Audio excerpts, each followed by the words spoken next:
Very weird. There it is. Awesome. Beautiful. Cool.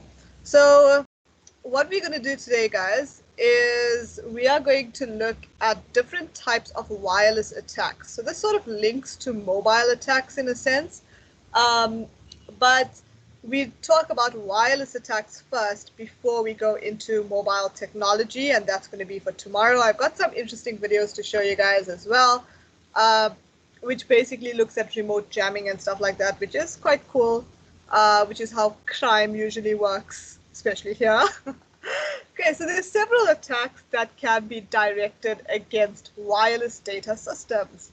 These being Bluetooth attacks, near-field communication attacks. Now, near-field communication attacks have basically improved a lot over the years. And of course, with technology, or what they're talking about in terms of near-field communication is, if you have a credit card and you want to buy something in a shop and you tap instead of swiping your card, that's basically near-field communication, or what it means. RFID, which is a little bit more familiar to you guys, and we are going to look at wireless local area network attacks. Now, there's Bluetooth attacks, and Bluetooth, as we know, is a wireless technology that uses short-range radio frequency transmissions. We used to extensively use Bluetooth for many things, to share pictures, to share music, to share videos. It's easy. It's a smartphone to smartphone, a smartphone to device. It makes life a lot easier for us, right? So basically, it was the first real type of wireless technology. Now, Bluetooth attacks happen basically when somebody intercepts a communication between two Bluetooth devices, much like how we've looked at man-in-the-middle attacks. Now, there's bluejacking, and this attack basically isn't very dangerous, really. It's an attack that sends unsolicited messages to Bluetooth-enabled devices. In fact, if you go on YouTube and you look at bluejacking, they show you guys how to do it.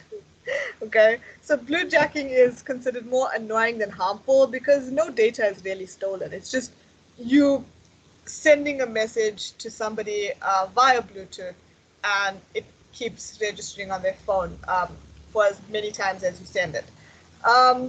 Blue snuffing is a bit more dangerous because it accesses unauthorized information from a wireless device through a Bluetooth connection.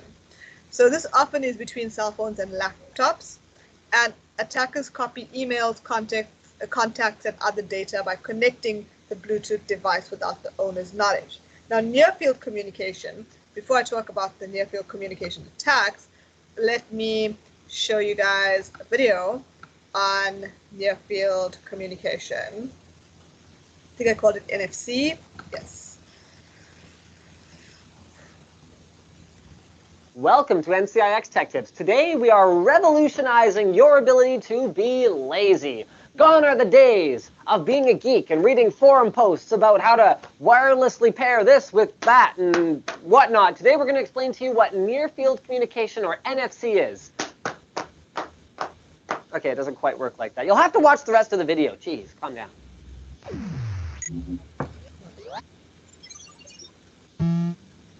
Alright, so NFC is something that isn't exactly new, but it's definitely gaining in popularity. We'll start with the basics. NFC only works from within a very short range, about 10 centimeters max, although generally speaking, with the way the software is implemented, you pretty much have to tap devices against each other or wave them very near to each other with very close proximity. That's very redundant, but I hope you guys get the point. It only works from very close range. Now, you may have heard of something similar called RFID. It's even more likely that you've seen RFID in action than NFC. Credit cards branded with PayWave or PayPass utilize RFID technology, but it's a little bit different. RFID is read-only, which means that the information that is sent from your card to the reader cannot be returned. It's just one way. NFC builds on that technology and allows for full two-way communication between devices. So a couple of the ways that NFC gets used is, for example, in the Jelly Bean revision of Android, Google implemented an NFC functionality that allows you to basically just tap devices together and it'll fire up Bluetooth and then instantly pair those devices. So there's no more fumbling around with searching for devices and entering pairing keys and stuff like that. You just tap and you're good to go. Samsung Galaxy devices use an NFC technology that they brand as S-Beam, except that instead of using NFC to enable Bluetooth, they use it to enable a Wi-Fi direct link between the two devices for ongoing communications. You can use that for file transfer and all kinds of other cool stuff. Wi-Fi direct also has the advantage over Bluetooth of being much higher bandwidth, supporting up to 300 megabit per second. Now, many smartphones these days have NFC, including Google Nexus devices, Blackberries. This HTC One also has it. So today, we're going to show you one of the most basic things that we have ever shown you on this show. We are going to use this Android device and NFC to pair it to this Bluetooth speaker from Arctic that also supports NFC. And the script just says, "Do it, Linus." I'm not sure if I have NFC enabled on my phone, so that will be a problem if I don't. Now it's on. Aw, yeah.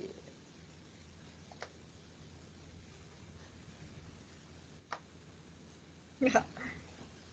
Hold on a minute. My portable battery bank here. All right, well, we're not sure what happened there, but it's working flawlessly now. So all I have to do is take my phone, which is not currently paired to this particular speaker, put it on there. Do I want to pair? Yes. Connecting. Reaching out to Lord, touching me, touching. And there you go, Bluetooth speaker paired. Now that is just one of a ton of applications for this technology, and we're just starting to see the benefits. So all of a sudden you can start paying for your parking, opening BMW car doors. You can even make up your own uses for it. So you can order programmable NFC tags. They're actually not very expensive, and set these around in common places in your daily life to control your phones. For example, in your car, you might have a phone mount. You can throw an NFC tag in there, and as soon as you pop it in, it opens up your navigation, and you can tell it to navigate to work. I don't know who wrote this script, but do you really need GPS navigation to get to work? I mean, are you sleeping in different places all the time? Do you moonlight as something? Anyway, besides, you can put it on your bedside table to enable your alarm. You could turn on a sleep tracking app. You could silence your ringtone, all kinds of cool stuff. So we actually bought a few of these, and they're on their way. So in an upcoming Tech Tips, guys, you're like copying my idea. I have a bunch of them. I'll make it before you guys do. So in an upcoming Tech Tips, we'll walk you through program your own NFC tags and use them to control your Android device, because right now Apple is not supporting NFC, although I think a lot of people wish they would.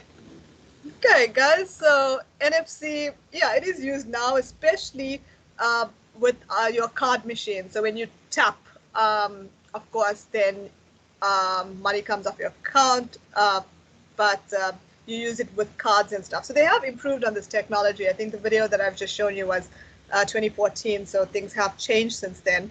So yes, you could basically have their devices using NFC can be passive or active.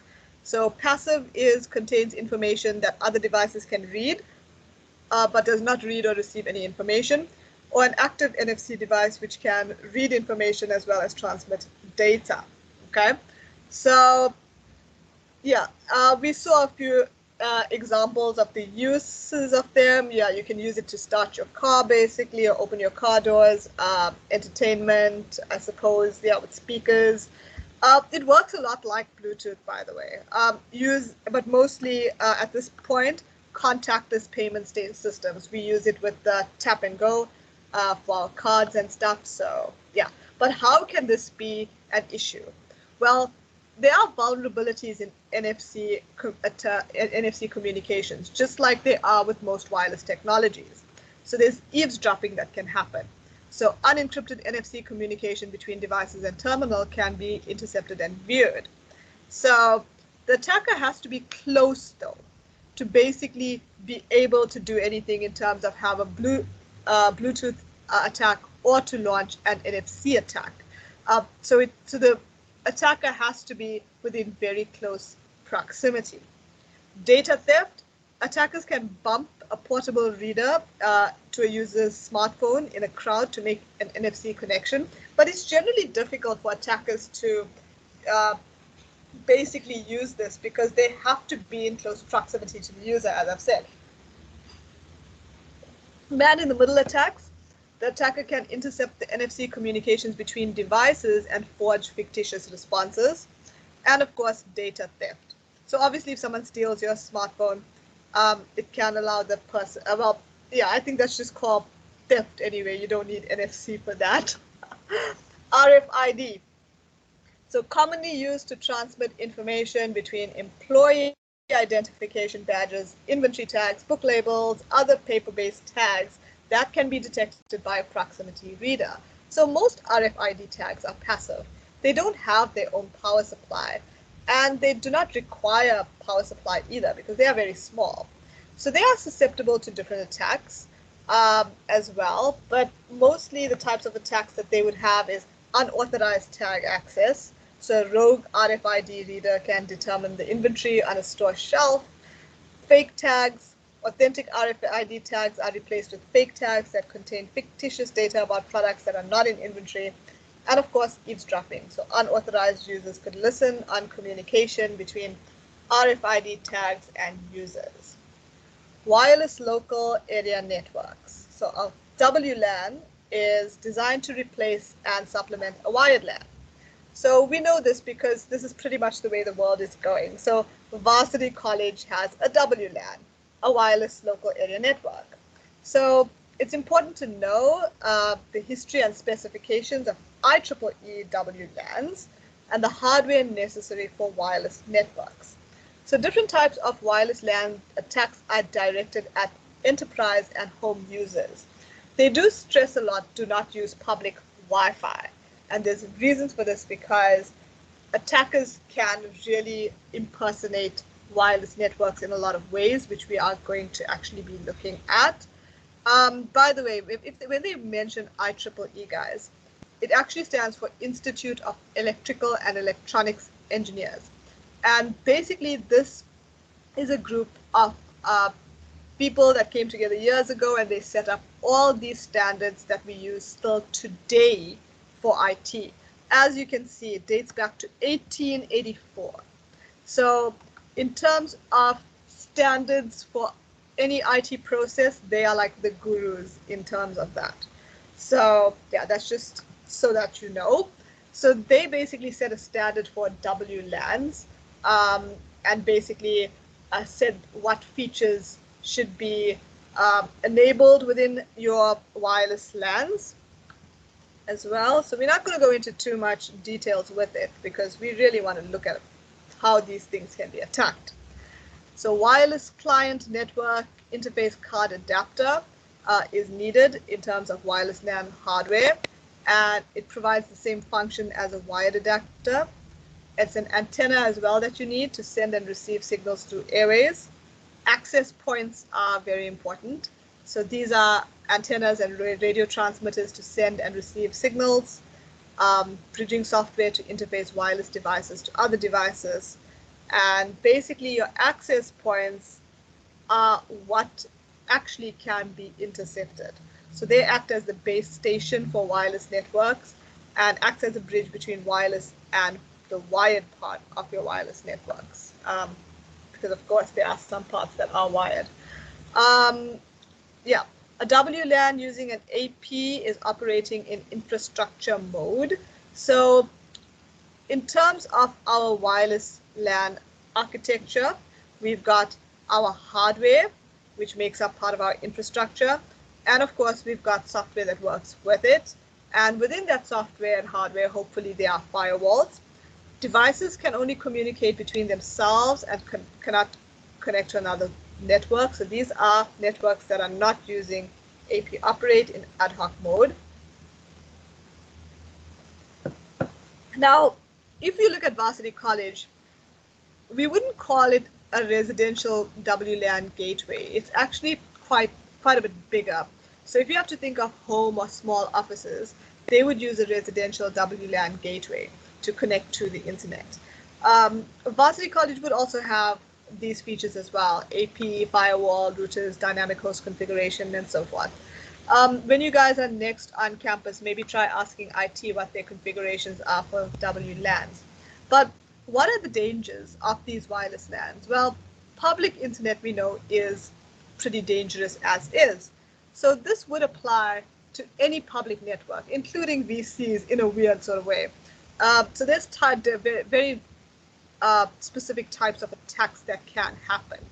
And I'm going to show you one or two of these, mostly because there's almost no way to quite prevent some of these attacks. And I will show you guys why as well. So I'm looking for Evil Twin. Yeah, literally, that is what this attack is called, Evil Twin.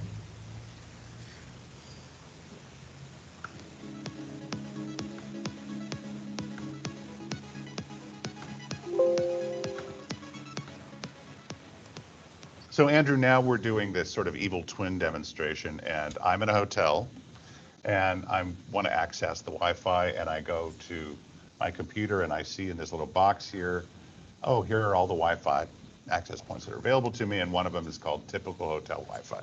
Sure. So I click on that because it's got a lot of good bars, and it looks just like the hotel I'm in. Well, looking exactly like the hotel you're in is exactly the point of the Evil Twin attack. So the attacker creates a Wi-Fi network that has the same name as either Wi-Fi networks in the area or a Wi-Fi network that they know you've previously connected to.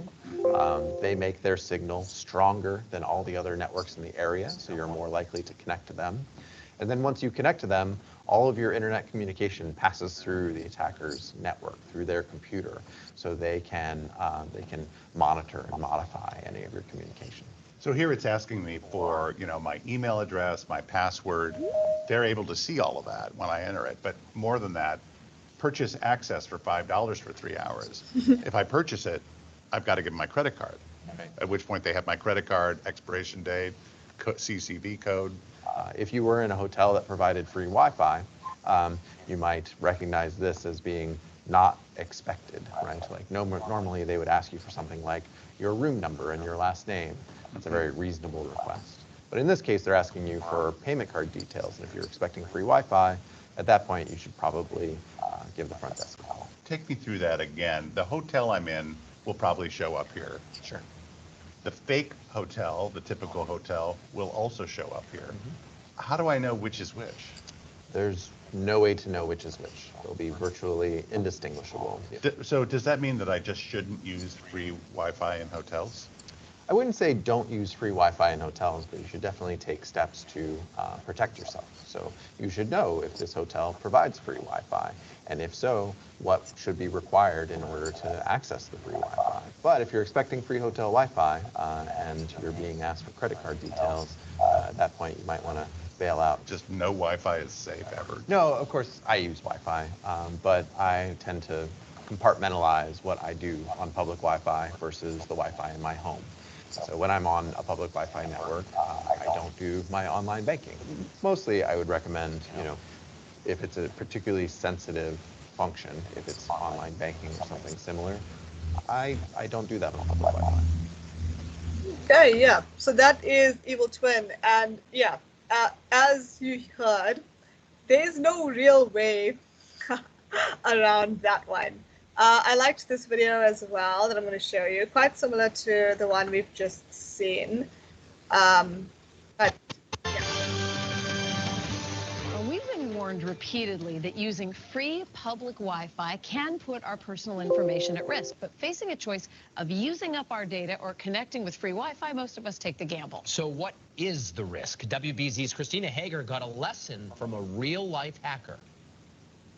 The risk for the public networks is because they're out there, they're open, unencrypted. An attacker can join it just as easily as you can. And that's exactly what we did with the help of hacking expert Steve Walker. I can see all the different networks out there, all the different clients, and which one do I want to look like? Wicked free Wi-Fi is available here on the Boston Common, and Steve created his own imposter version with a laptop and small device anyone can buy online. And that didn't take too long. No, it didn't take long at all. Anyone closer to his signal than the one the city is blasting out will only see the fake Wicked free Wi-Fi option. And if your device connected to the real system in the past, It could even automatically join this rogue Wi-Fi network. So you just called it the same thing? Yeah. Or is there any slight difference? Nope. While the name is exactly the same, the login page is different.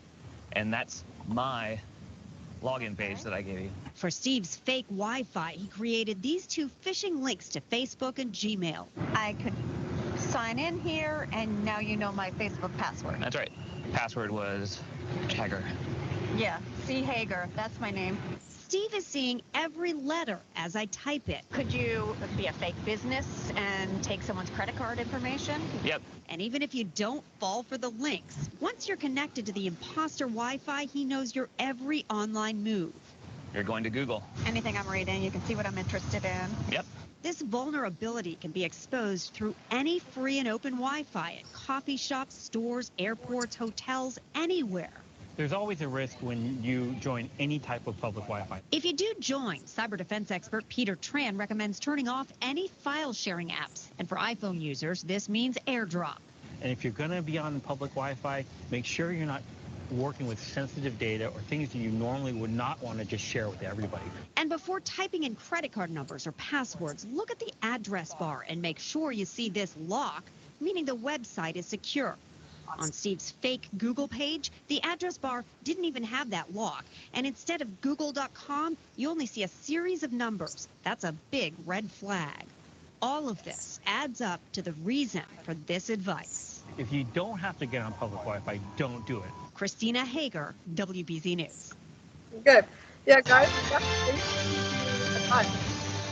The advice is don't use free public Wi-Fi.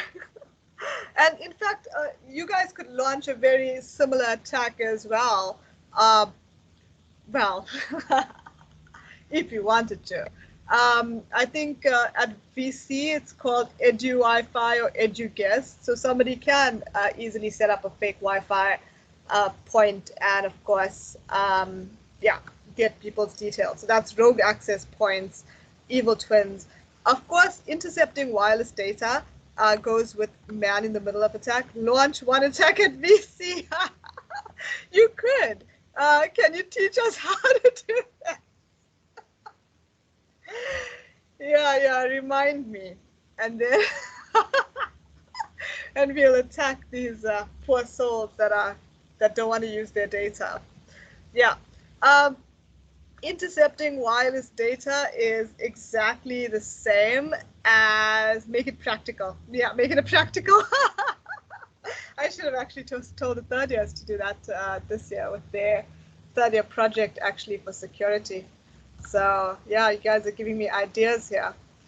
Intercepting wireless data, it's the same as man in the middle attacks. And even though we spoke about these two rogue access points, evil twin, that basically are harmful specifically for wireless networks, the rest of the attacks we've spoken about are the same, because basically you can attack a wireless network the same way you would attack anything. You can intercept communication.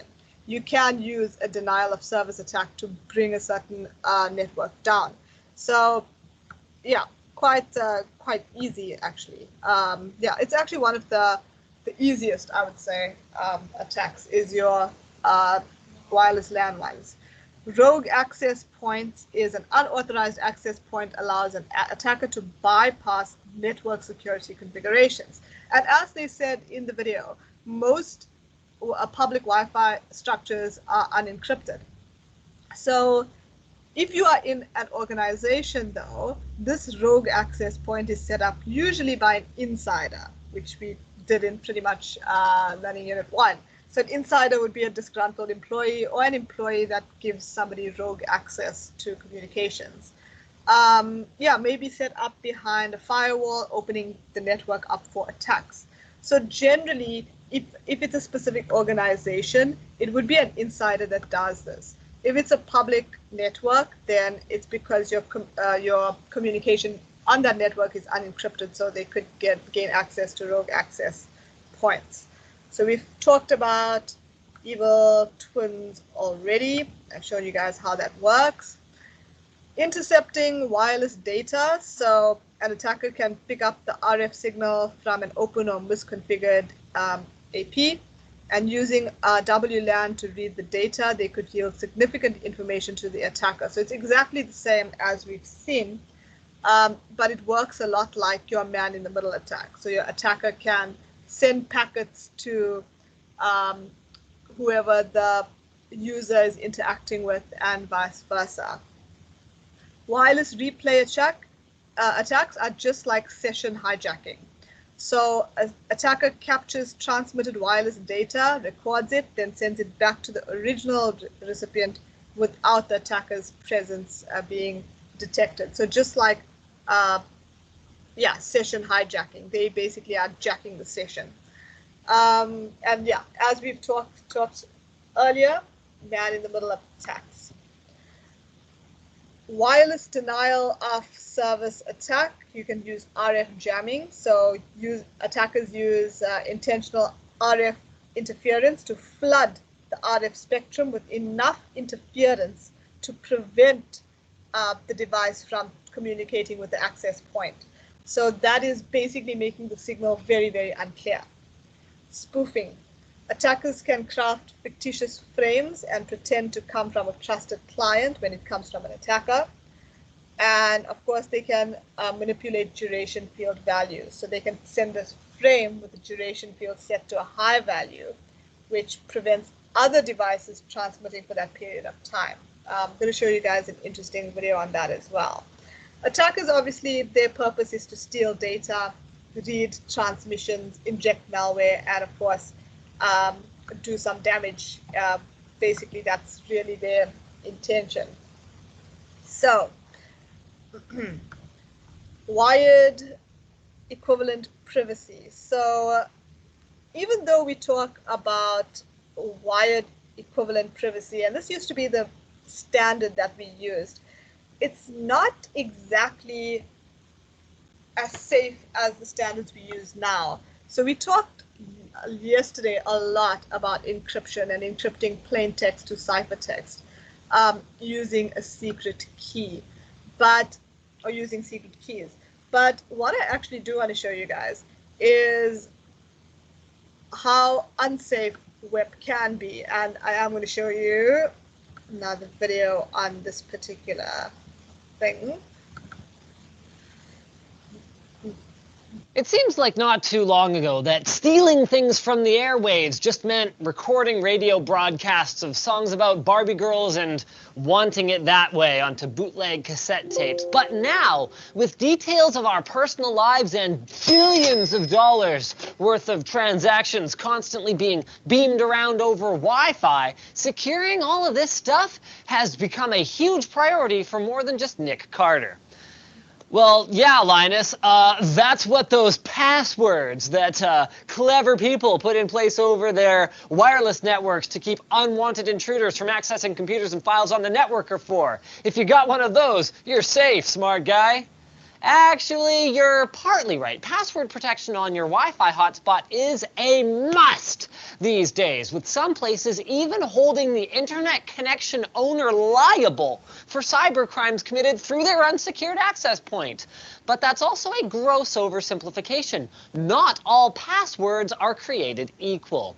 Back in the early 2000s, nearly all routers shipped with a default security scheme called WEP, or Wired Equivalency Privacy. And although it was incredibly widespread, thanks to US laws restricting the export of cryptographic technology and some short-sighted exploits that allowed brute force attacks to defeat it quite easily as computing power increased, it was also incredibly weak. If you're still using WEP, it's better than nothing, but know that it can be broken in minutes using free software. So this led to the development of WPA, which introduced much longer encryption keys, and TKIP, or Temporal Key Integrity Protocol, which protected against altered or forged packets and used constantly changing keys to dramatically improve the security of the WEP standard. But it was merely a temporary solution since the convenience and cost savings of being able to implement it with a firmware update on existing hardware came at a cost. It reused some parts of WEP, making it highly vulnerable to breach by today's standards. And not only that, but device intercompatibility sucked the big one. Which leads us to modern wireless encryption, the one you should be using unless you have some older devices that only support WPA. Although given that WPA2 support has been mandatory on any device with a Wi-Fi logo since 2006, there's really not much excuse for not swapping out that pocket PC for an iPad or something at this point. But what does WPA2 bring to the table? Most importantly, the mandatory use of the AES or Advanced Encryption Standard, an encryption algorithm so strong that it would take a modern computer hundreds or even thousands of years to break a 12-character password by brute forcing it.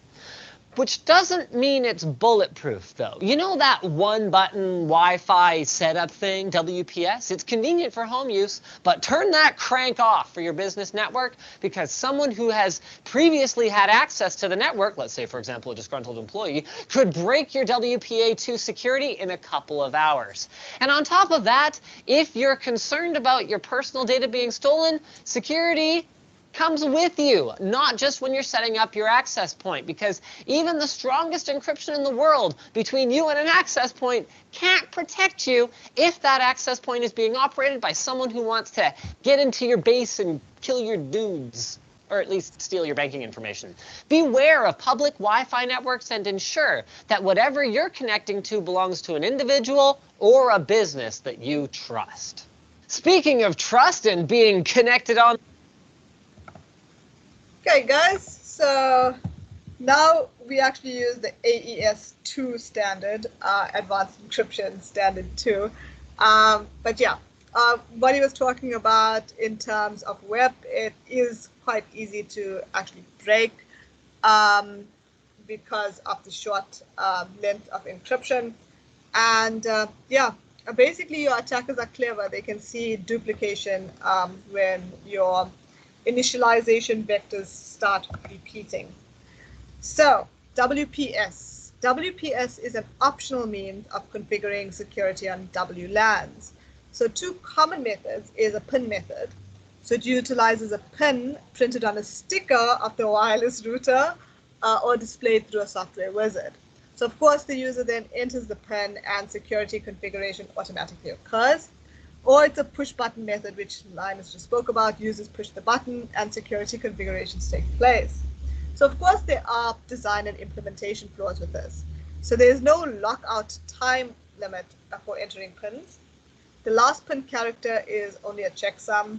And of course the wireless router reports the validity of the first and second halves of the pin separately. So all that can pretty much be easily broken. Method of controlling WLAN access is limit a device access to access points. So there's also media access control or MAC address filtering, and this is actually quite safe, used by nearly all wireless AP vendors. Permits or blocks devices based on their MAC addresses. So yeah, this would be a lot more safe. Vulnerability of MAC address filtering.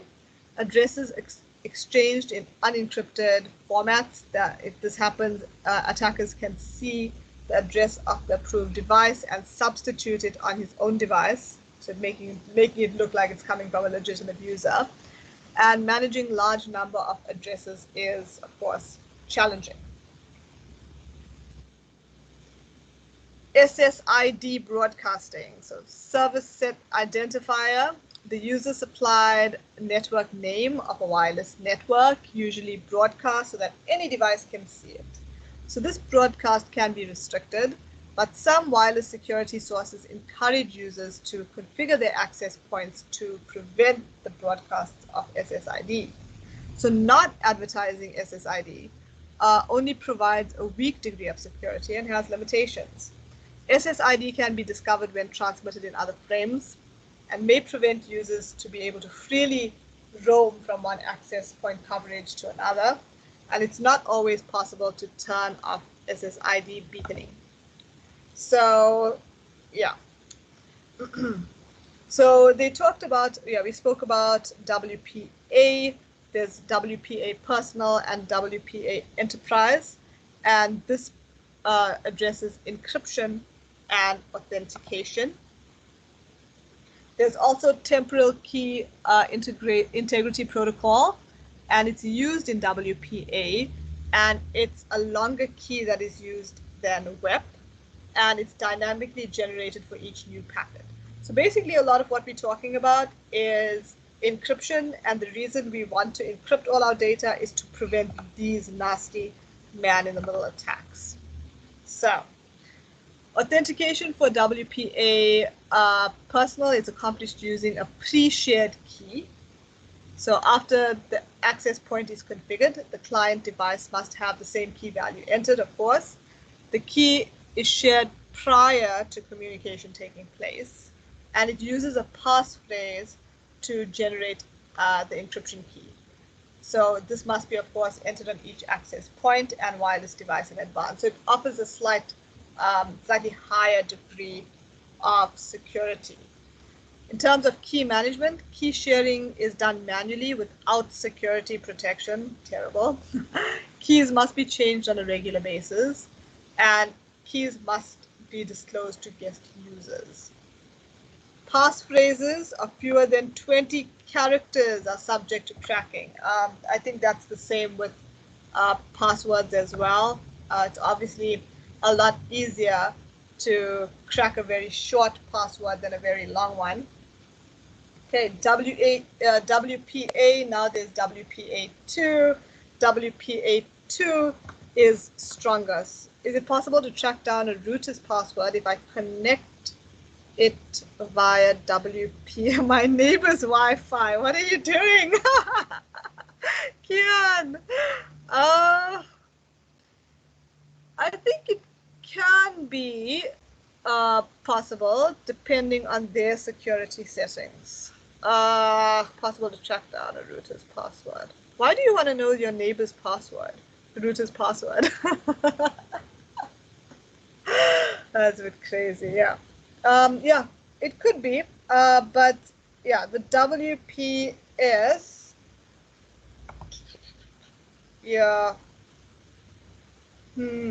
Yeah, let's talk about this later. I think this can actually, yeah, it could be done. It is possible, but of course, as I say, it depends on their security settings. And nowadays, from the time these slides have been around, up to now, things are quite different.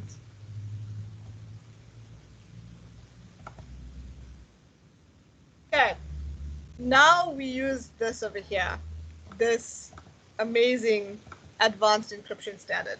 Now, advanced encryption standard is very hard to break compared to our WPAs, WEPs, and I'm not saying it's impossible to break any of these. Well, we know there's so many cyber attacks out there. However, this is the standard we're pretty much using now at this point over here.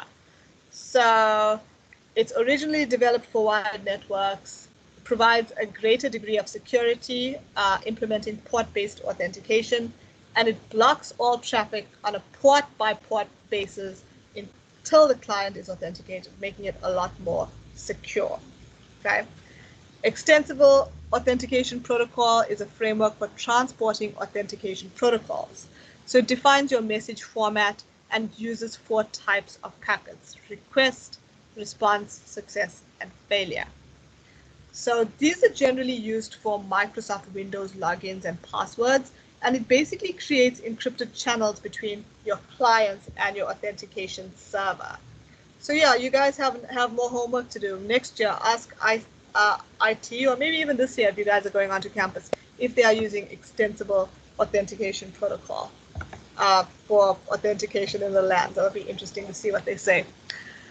Yeah, other security steps, of course, can be taken. So rogue access point system detection to see if there are any rogue access points, using the correct type of access point. Although if somebody sets up an evil twin, that's going to be very hard to see. AP or access point configuration settings, I guess you could block certain ports, which is what they do to block certain websites, and wireless peripheral protection, yeah, by basically restricting the area as well. Yeah. So rogue access point discovery tools, there's four types of wireless probes that can monitor airwaves for traffic. So this is your wireless device probe, desktop probe, access point probe, and dedicated probe. So once a suspicious signal is detected by a wireless probe, the information is sent to a centralized database where the WLAN management system software compares it to the list of approved APs, and any device not on the list is considered a rogue access point and is then blocked. So it makes things a lot more safe, I would say. Access point types can be divided into fat and thin, controller and standalone, captive, portal APs. So fat versus thin is access points that have intelligence required to manage wireless authentication, encryption, and other functions for wireless devices that they serve.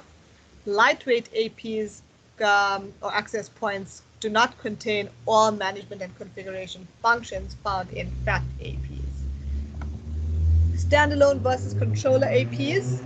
Your controller APs can be managed through dedicated wireless LAN controllers, and the WLC, because IT loves terminology too much, I would say, is the device that can be configured and settings are automatically distributed to all controller APs. So other advantages of these: handoff procedure is eliminated because authentications are performed in the WLC, and offers tools that provide monitoring the environment and providing information regarding best locations for access points, wireless AP settings, and power settings. Yeah, so basically then you can see where to put your intrusion detection devices, where to put your firewalls, where to put your demilitarized zones. So yeah, quite useful. Captive portal APs use standard web browsers to provide information. So this gives the wireless user an opportunity to agree to a policy or present their valid login credentials. Other AP configuration settings are designed to limit the spread of wireless RF signal so that minimum amount of signal extends past the physical boundaries of an enterprise. And this is useful because if you limit how far the signal is going to go, there's obviously less chance of somebody attacking it. So maybe you'll have the Wi-Fi signal that only extends to a certain building or to a certain area.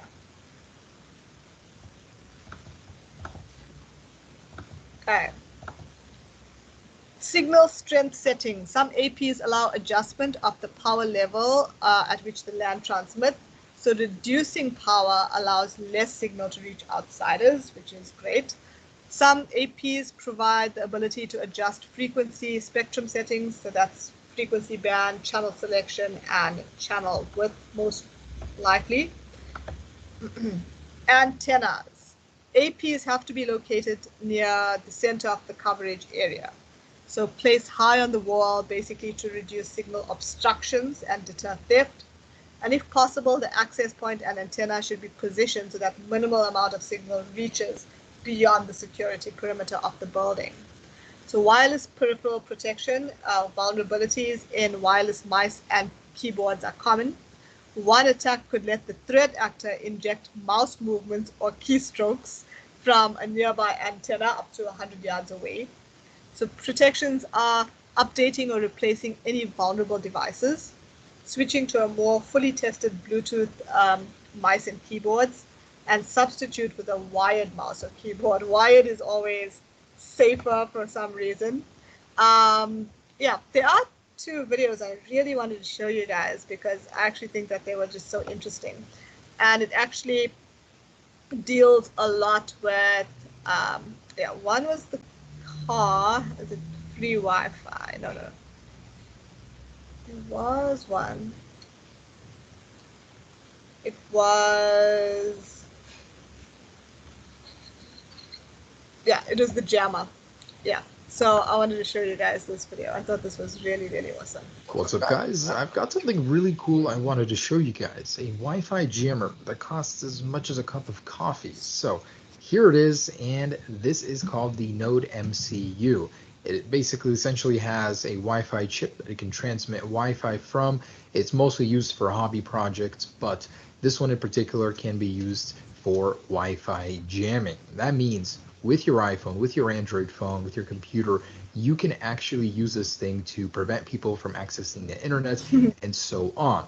Before you get too excited about that, it is illegal. So this isn't something you want to do in public. If you want to buy this for some hobby work at home, sure. But if you guys take this out in public and start firing it off, I just want to warn you, it is highly illegal, so don't be doing that. Anyways, I just wanted to show you how this works. It's actually super neat, and I was amazed to see how it works so well. Now, to get this to run, you can do it several ways. You can do it from an iPhone, you can do it from an Android, or you can do it from a battery pack. So a lot of people won't be doing this on an iPhone because you have to buy a separate adapter, and it really accomplishes the same thing, but you just plug it into your iPhone, and this adapter tricks it into powering this guy. So as you can see, it is being powered with the blue LED on. Anyways, this will create its own Wi-Fi network, so you'll go ahead and jump into that in the Wi-Fi settings, and it'll be called Pwned by default. So once you connect to that, you're going to want to go to this site right here, 192.168.4.1, and for whatever reason on iPhone it times out a lot using this adapter, so I'm just going to go ahead and efficiently plug it into a power bank. So you can just put it in here and leave it alone, and it'll continue broadcasting. Of course, you can just connect it to the wall or the computer or anything, so I'm just going to leave that broadcasting there.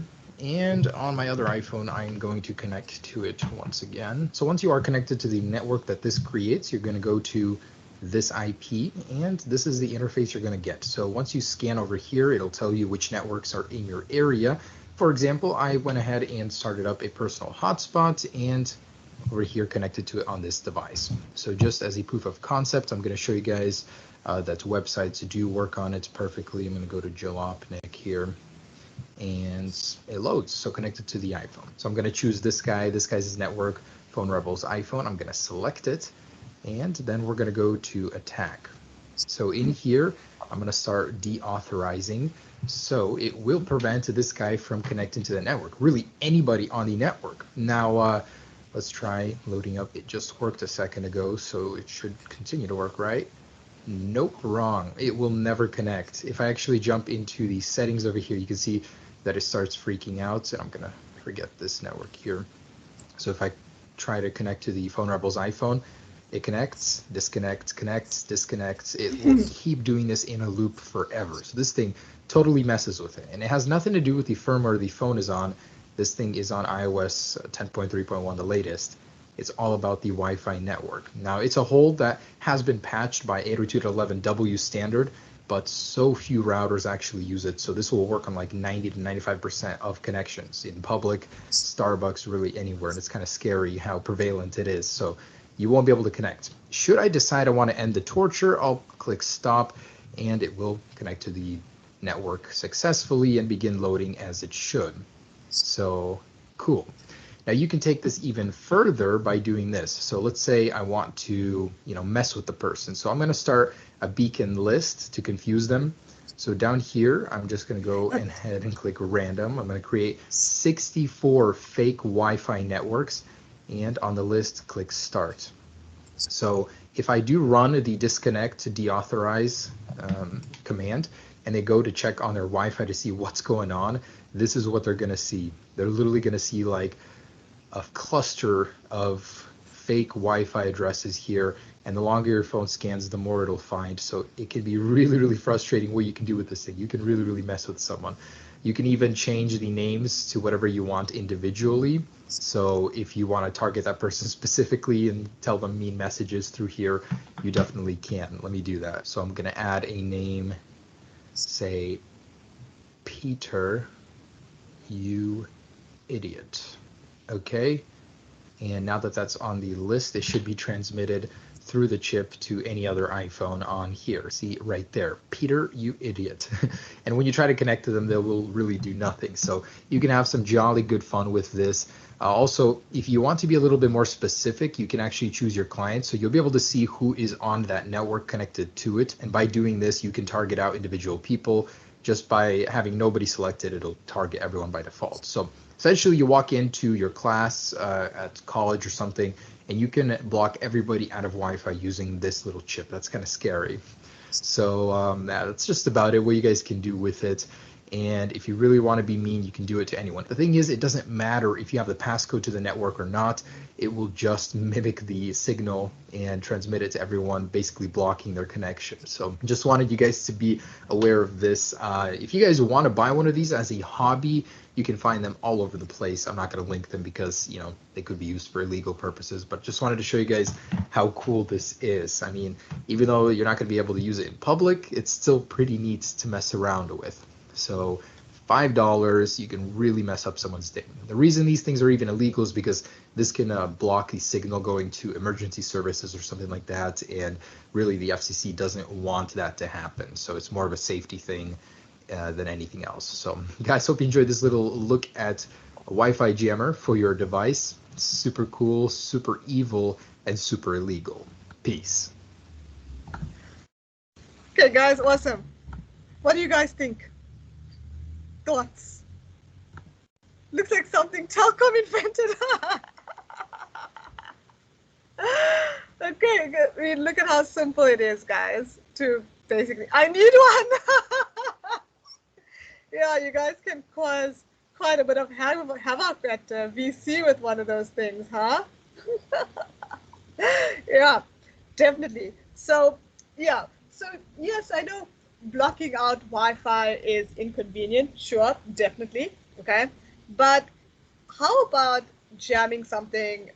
And this could be really scary if you think of the consequence of it. Imagine if you could jam a car, and that's what we're going to look at next. We're going to look at how hackers can hack into a car. It's not fun to have your 2-ton SUV's brakes hacked just as you're parking in front of a ditch. Okay, hold on tight. Hold on. Oh, That's what I've learned from Charlie Miller and Chris Balasek, a pair of hackers who have spent the last year developing a piece of software that can wirelessly sabotage this 2014 Jeep Cherokee. It hasn't been altered in any way. There are no devices attached to it. But like many thousands of Jeeps around the world, it can be remotely hacked over the internet through a cellular connection to its entertainment system that would allow someone to take over its steering, its transmission, and even its brakes. To demonstrate that, I'm going to act as today's crash test dummy and drive it on the highway here in St. Louis, while Charlie and Chris hijack its digital systems from Charlie's house miles away. They wouldn't tell me what they had plans, but they assured me that it wouldn't be anything life-threatening. Remember, Andy, no matter what happens, don't panic. It's not the first time I've driven a car while it's being attacked by these two hackers. But in 2013, they were in the back seat, and their laptops were wired into the vehicle through a port in its dashboard. Now they're sending the same sort of attacks remotely, and I have no idea what they might do. He's going as fast as I've seen him, So first we're going to turn the fan on him. Yeah, let's turn the fan on, see if he even notices. All right, something just turned on, all the fans and AC and stuff. I didn't do that. The trick started small. Oh my God. There's a picture of Charlie and Chris in tracksuits that just appeared on the dashboard. But as I drove down the interstate, things started getting unpleasant and very loud.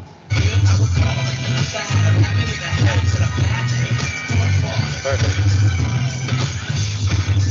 I can't turn it down. And now the air conditioning is blasting, the music is blasting, and I can't see anything because of the windshield wiper fluid. Okay, do it. Do it. Kill the engine. So we're killing the engine right now. It says park sense. Actually can't accelerate. I stomped on the gas, but the Jeep slowed to a crawl. It says 40 to 40 miles an hour, but I'm not going that fast. I turned on my hazard lights, but I was still stuck in the right lane with no shoulder to escape onto. Guys, I'm stuck on the highway. What do you say? Oh, I think he's panicking. He's not gonna be able to hear us with that radio. It's so loud. Guys, I need the accelerator to work again. The accelerator will work. It won't work. You're doomed. Seriously, it's dangerous. I need to move. You gotta turn the car off. Okay. Now you should be good to go. Semi drove by. All right, I'm gonna pull over because I have PTSD. Charlie and Chris have only tested the full range of their attacks on a Jeep Cherokee. But they say that hundreds of thousands of late model Chrysler vehicles may be vulnerable through a feature called Uconnect, an internet-connected computer in the dashboard known as its head unit. These cars, head units, expose a particular service that probably they didn't want to. It lets you do things like query it for information like the GPS or the VIN or all sorts of other things, but it also lets you just run commands. So you have to first break into the car remotely over the cell network and then move laterally if you want to do things like send CAN messages. And those are the messages that we can use to control things like steering or the windshield wipers or braking. They plan to release a portion of their exploit code at the annual Black Hat Hacker Conference next month. They've also alerted Chrysler, which is issuing a security patch. But they say a lot more needs to be done to protect a new generation of cars that are increasingly connected to the internet and potentially hackable. You guys basically brought this car to a standstill while I was driving on the highway, which I may never forgive you for. And that was just like an experiment. What do you think is the worst case scenario? We wanted to point out, to show that this attack has serious consequences for this vehicle. And so we did, attack you. But we did it in as safe a way as we could, so we didn't want you to get hurt, obviously. That's why we're working, is to make sure that we figure out vulnerabilities, weaknesses, get them fixed. We're only two guys with one car, right? So, we can't look at every car, and we want to release this information because more people like us need to be focused on this problem. After their stunt on the highway, Chris and Charlie still wanted to show me a couple of other tricks. Below a certain speed, they can control the Jeep steering as long as it's in reverse, pop its locks, mess with the speedometer, and, of course, disable the brakes. Okay, hold on tight. Hold on. Oh, He's not getting out of that. I think so. We're gonna be doing some pushing. That's how you drive in the Midwest. New Yorkers don't know how to do that.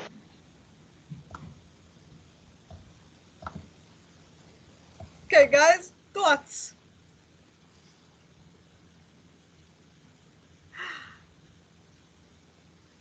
What do you guys think? Watch Dogs in real life.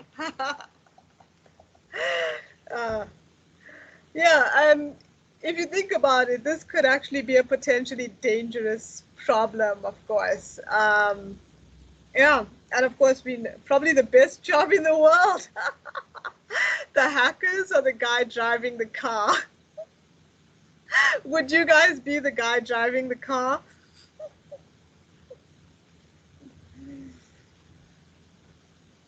The hackers, yeah, I agree. Hell no. Yeah, so as you can see, all these types of wireless attacks have some quite crazy consequences. And because the world is getting more wireless, if you like, all of these can be exploited. All these things can be exploited. So, guys, any questions?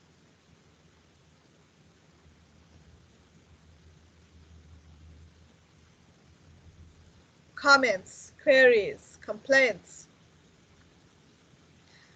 Do you guys, I know somebody messaged me, I think, either from group 1 or group 2, I'm not sure. Somebody wanted me to look at the assignment again. We are on chapter 8 in the textbook. Nishay, we're going in a very weird order. I'll tell you why. So I'm just going to go to our Learn module outline, just to show you guys what I mean by that.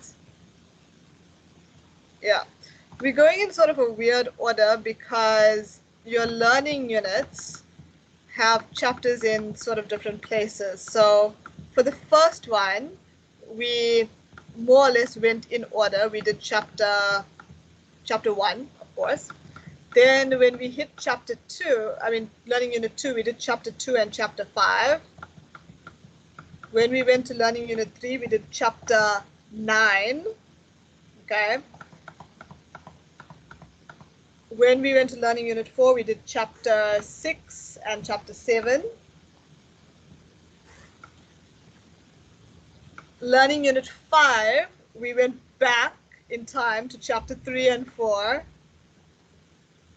And now, mobile security, we are on chapter 8, and next week we're going to be on chapter 10. So, as I say, it goes according to learning units, as not so much as the order. Okay, so yeah, brief look at the assignment. Let's do that. Okay, beautiful. So they give you a case study, right, guys? So you've been appointed a risk manager countrywide of an online trading business called Direct to Cust, and they tell us all the issues or all the complaints with this particular IT section. So question 1 in a 10-line paragraph briefly explain the overall security and why it is important to always align IT strategy with business strategy. So you're going to talk about the IT security in this particular company. IT strategy and business strategy always have to be aligned because for streamlining the services, and we talked all about this for our ITPP lecture that we had on governance. I will put those lecture recordings up very, very soon, probably by this week, and I'll let you guys know. Yeah, exploring the role and importance of the Commission of the investigation of abuse of authority within the enterprise on a scale of 1 to 10.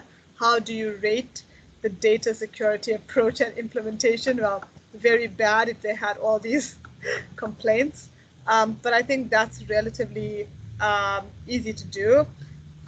You rate them and then you explore the role and importance of course, good security within the organization and how to possibly overcome the flaws. As the new Direct to Cust IT risk manager, how would you balance the right of staff privacy, the company network, and physical security? So you're going to talk about all those three, privacy of data, the company network. You're going to talk about pretty much everything we spoke about today in terms of securing rogue access points, your evil twin attacks, all those dangers, all the networking attacks and how they can be prevented, firewalls, etc. And of course your physical security, you need gates, guards, whatever it is. Use of ad hoc network as presented above presents other security challenges. Explain how you will make sure wireless connectivity does not lead to network breaches. We've spoken about this a lot, guys, even in previous lectures. So you're going to talk about how to protect against man-in-the-middle, session hijacking, etc. And a lot of what we've spoken about today. Based on the case study, demonstrate how internal IT and network risk policies can play an important role in combating staff lack of organizational compliance. Yeah, so you're going to talk about how policies can influence your staff's behavior. And then you have to do a report that identifies issues in the case study. So your executive summary, guys, you're welcome. Your executive summary is like your introduction, okay? So I know it's only 2.5 marks. So you're basically going to say in your executive summary what the report is going to contain, okay? Very briefly, because it's only 2.5 marks. But this doesn't mean you're only going to put one sentence in your executive summary, right? It means you're going to put a few lines of it. This report is going to explore Direct to Cust's IT policy or future IT policy, etc., based on the findings within the business. Background, case studies, security IT issues only. So you're going to talk about all the IT issues that they spoke about in the case above. Then you're going to look at how you're going to develop a solution. So your solution is going to come in here. So how you're going to structure it is you're going to put all these headings, and you're going to write under each of these headings. The role of the IT risk manager in addressing network and physical risk. So you are going to then say what your role is, because you are the IT risk manager in addressing your physical and network risks. You're going to look at the best methods of combating network-based attacks, the impact of social engineering when combating network security. For social engineering, you of course need to raise awareness amongst your staff and educate them. That can be one of the things you put in, but there's several ways to combat against social engineering, which we've spoke about in previous lectures as well. The most appropriate mechanism in implementing network access authentication and authorization without compromising network security. So as I say, actually we spoke about quite a bit of it today and on other days as well, in terms of authentication and authorizing. You definitely need to talk about encryption, WPA, AES, all of those things. The implementation of the best strategy to fight against hacking and maintain the online presence. So then how to prevent against denial of service attacks, all the other attacks we've talked about, malware, etc. Most appropriate location and strategy for DMZ and firewall implementation. Over here, you can draw a diagram, guys. So I know it's 5 marks, and you're like, why do I have to draw a whole diagram for 5 marks? But draw a small one in terms of where you think it would be best to put the demilitarized zone and the firewalls. Your textbook, I think it's chapter 5, if I'm not mistaken, has pictures of this that you can basically just refer to and then draw your own version of it. Don't copy paste from the textbook. Draw your own. Conclusion, basically your conclusion is a summary of your entire document and your references. Please, guys, reference in text, that is in your questions, and the reference list at the end. We can deduct 10% from the final mark awarded. So please, reference.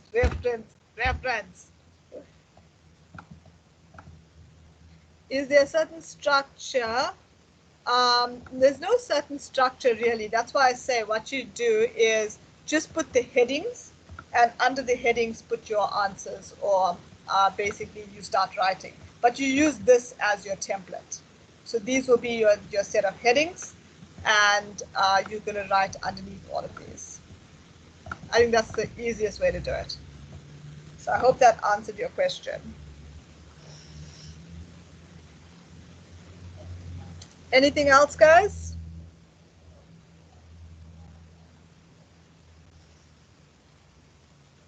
Okay, I'm going to sound a little, for the test we got back, is there a chance to have a look at our paper?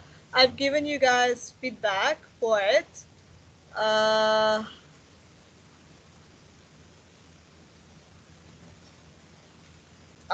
don't really know. Yeah, I have given all of you guys feedback. Yeah, that was helpful. No, you're welcome, guys. Awesome, cool. So, yeah, I know I'm going to sound crazy right now, but when is your assignment for pre-seed due? Does anybody know? Anybody look at the past recently? 1st of October. Oh, that's why you guys wanted me to go over it. Okay, cool. Okay, awesome. It's quite quick then. Okay, awesome. At least now you guys know what to do. Awesome, guys. So I will happily see you guys next week. If you have any other questions, I'm still here.